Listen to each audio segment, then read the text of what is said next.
Hello friends, welcome to best consulting services. இன்றைக்கி நம்ம என்ன பார்க்க போகிறோம் அப்படின்னா, பட்டாவில் ஒரு குறிப்பிட்ட மாறுதலை வந்து கொண்டு வந்திருக்காங்க. அதை பற்றி தான் இந்த பதிவில் வந்து பார்க்க போகிறோம். அதாவது பட்டாவில் பார்த்திங்க அப்படின்னா, பத்திரப்பதிவோட விவரமும், ஆதார் எண், அதுக்கப்புறம் வந்து எந்த எல்லைகள் அளவு எல்லாமே வந்து உள்ளே கொண்டு வரணும்னு முடிவு பண்ணியிருக்காங்க. ஸோ அதுக்குண்டான பணிகளை வந்து தொடங்கியிருக்காங்க. ஸோ அதை பற்றி தான் இந்த பதிவில் வந்து ஃபுல்லாக வந்து பார்க்க போகிறோம்.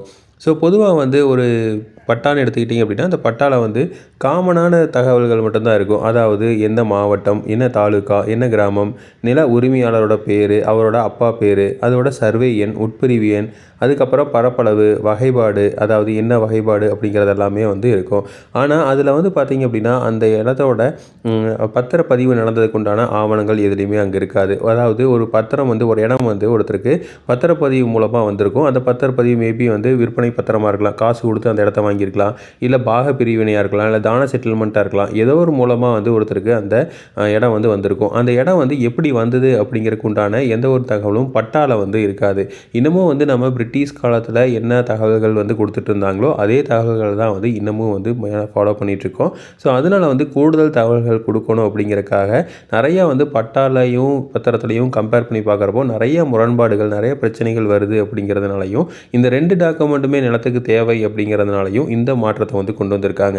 இப்போ ஒரு உதாரணத்துக்கு பட்டா மட்டுமே வச்சு ஒருத்தர் நிலத்தை வந்து உரிமை கொண்டாட முடியாது. ஸோ கண்டிப்பாக பத்திரம் வேணும். இல்லை பத்திரத்தை மட்டுமே வச்சுருந்தீங்க அப்படின்னா பட்டாவும் வந்து நமக்கு தேவைப்படுது.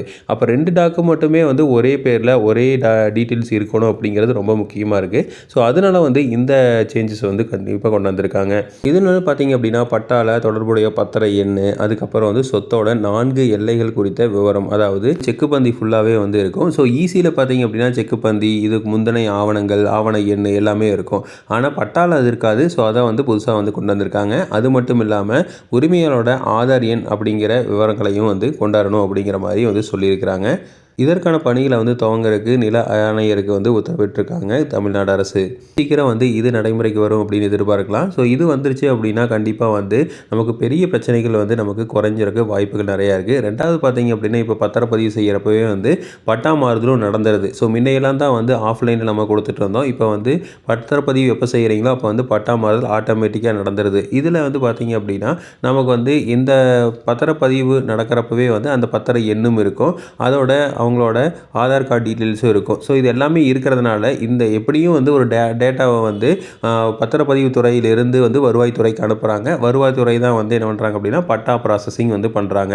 அப்போது பதிவுத்துறையிலேருந்து ஒரு டீட்டெயில் போகிறத கூட தான் என்ன பண்ணுறாங்க அப்படின்னா ஆதார் நம்பரையும் சேர்த்தி, அதுக்கப்புறம் வந்து அதோட லேண்ட் டாக்குமெண்ட்டு, அதுக்கு நம்பரு, அதுக்கப்புறம் வந்து எவ்வளோ வந்து இடம் இருக்குது அப்படிங்கிறதையும் சேர்த்து அனுப்பிட்டாங்க அப்படின்னா அதுவும் வந்து பட்டாவில் ரிஃப்ளெக்ட் ஆயிரும். ஸோ இது வந்து பெரிய டிடிஎஸான ப்ராசஸ், ரொம்ப பெரிய பிரச்சனையோ அப்படிங்கிறதெல்லாம் எதுவும் இல்லை. அவங்க வந்து எப்படி இருந்தாலும் வந்து நம்ம பதிவுத்துறையிலேருந்து வருவாய்த்துறைக்கு ஒரு டேட்டா அனுப்புகிறாங்க. அது மூலமாக தான் உங்களுக்கு பட்டா மாறுதல் நடைபெறுது. ஸோ இதில் எக்ஸ்ட்ராவாக ஒரு டீட்டெயில்ஸ் வந்து கொடுத்துட்டாங்க அப்படின்னா அதில் வந்து ஆட்டோமேட்டிக்காக வந்துடப்போகுது. ஸோ இதில் மக்களுக்கு வந்து எக்ஸ்ட்ரா வேலைகள் வந்து எதுவுமே கிடையாது. ஆனாலும் வந்து பார்த்திங்கன்னா மக்களுக்கு உபயோகரமாக ஒரு விஷயம் வந்து நடக்க போகுது. ஸோ இதே மாதிரி இன்ஃபர்மேஷன் உங்களுக்கு தொடர்ந்து வேணும் அப்படின்னு எங்கள் சேனலை சப்ஸ்கிரைப் பண்ணுங்கள். தேங்க்யூ.